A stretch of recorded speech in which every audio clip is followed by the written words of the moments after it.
Welcome back. I am the Dead Man. And tonight's story takes you to haunted places in Louisiana.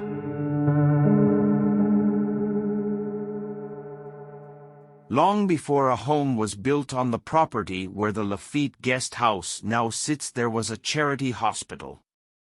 Over the years, a simple home was built on the property after the hospital burned down.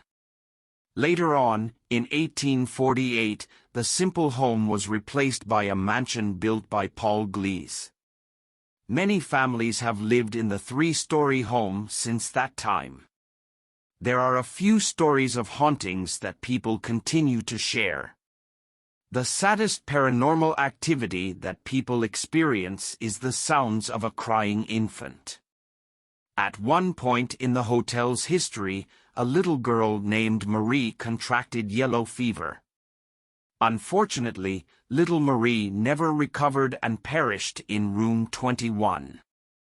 People who have stayed in that room say you can see her image in the mirror in that room.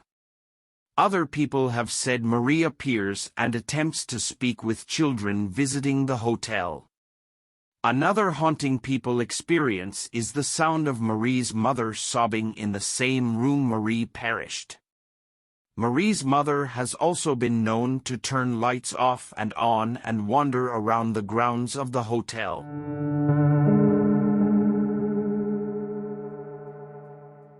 This mansion in Old Arabi succumbed to fire in 2013. Before this, it had been a hotel, boarding house, and even an illegal casino, and was always surrounded by rumors of ghosts. The fire was started by 7 men exploring the home looking for ghosts.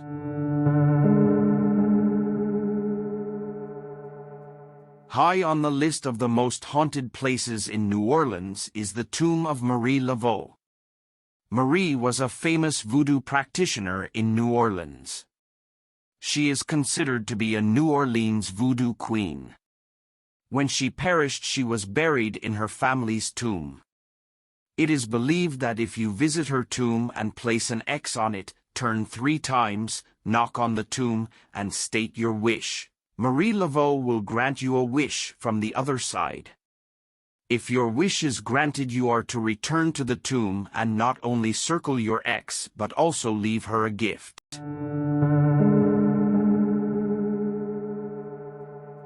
Known by some as Ghost Swamp, this place is reportedly haunted by Julie Brown, a Creole voodoo priestess.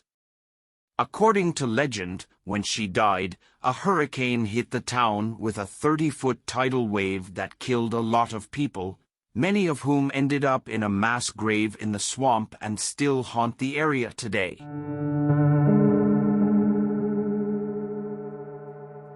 Legend has it that Myrtles is primarily haunted by a woman named Chloe, who was enslaved on Myrtles Plantation in the early 19th century.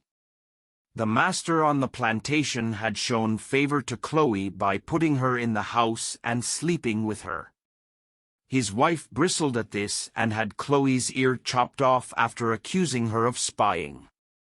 Chloe, in an effort to win back the favor of the house, devised a risky plan: poison the family's food with oleander and then nurse them back to health. Chloe was hanged for the incident, and is said to haunt the plantation ever since.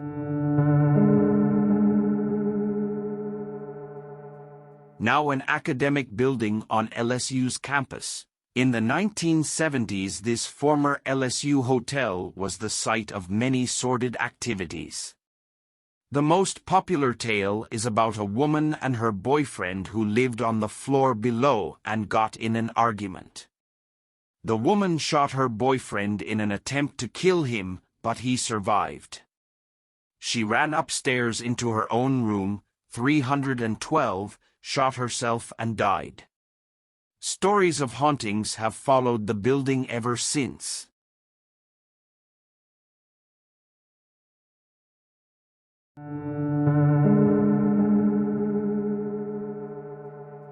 One of the most infamous and terrifying stories of French Quarter history, Madame LaLaurie was said to have tortured her slaves, keeping them trapped in her attic and whipping them nearly to death. Legend has it that one of her slaves set fire to the house, revealing her despicable behavior.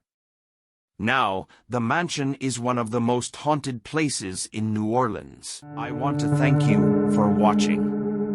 And until then, good night.